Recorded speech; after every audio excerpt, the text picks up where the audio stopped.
So where did I take off? Here.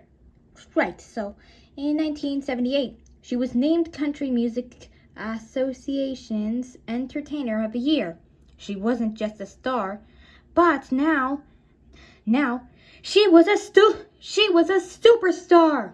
She wasn't just a star, now she was a superstar. Stardom came with problems. Porter Wagner was unhappy that he wasn't getting a share of Dolly's success. He badmouthed her and sued her for a lot of money.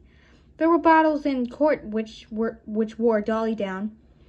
Gossip magazines were hard on her because she was gaining weight.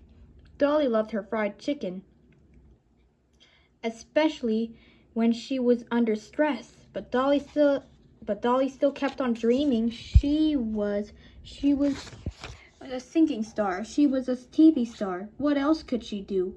What about movies? What about Hollywood? Chapter 7. Hollywood Dolly. Because I love that movie, so yeah. Dolly never thought of herself as a movie star, but she was offered a role she couldn't refuse, playing someone very much like herself. The famous actress Jane Fonda sent her a script for a movie that would be called 9 to 5. It was a comedy about 3 women who work for a terrible boss and how they get even with him. Dolly played a secretary, Dolly, who at the end of the movie, became a country western singer. Becomes a country western singer. On the first day, Dolly arrived at the film studio in Los Angeles with the entire script memorized. Not just her own part, but everybody else's too. Dolly thought movie making was fun, and she threw herself into it. Every day she came to work at 4 a.m. in full makeup and wig. Then a studio makeup artist would completely redo her makeup for the cameras. Dolly wrote a theme song for the movie on the back of her script.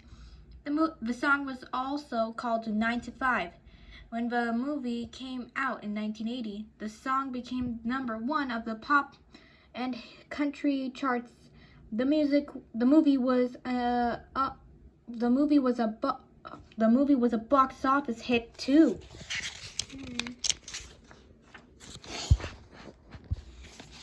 Well, where am I? So, right here. The next big movie Dolly made was not as much fun. Some of the actors and the director were hard to work with, but for Dolly, the biggest problem with making movies was all the waiting around. She had too much energy for that. Even so, Dolly kept on the lookout for other movie roles. In 1989, she starred in another film with top actresses such as Shirley MacLaine and Julia Roberts. Steel Magnolias was about a close group of friends who gather in a beauty shop in Louisiana. The women stick together through ups and downs. It's a funny movie, but a tearjerker. Dolly actually learned to cut hair to prepare for her role as a hairdresser. Dolly said the part was exactly who she would have been if she had stayed home and had no singing career. Other movies Dolly starred in include Rhinestone 1984, Straight Talk 1992, and Joyful Noise 2012, or formerly known as 2012 or whatever. With the singer and actress Queen Latifah. In 1980, Dolly signed a big contract to do shows for 6 weeks a year in Las Vegas, Nevada. Las Vegas hotels host flashy shows with major stars. Dolly's shows were spectacular in spite of voice trouble and weight problems.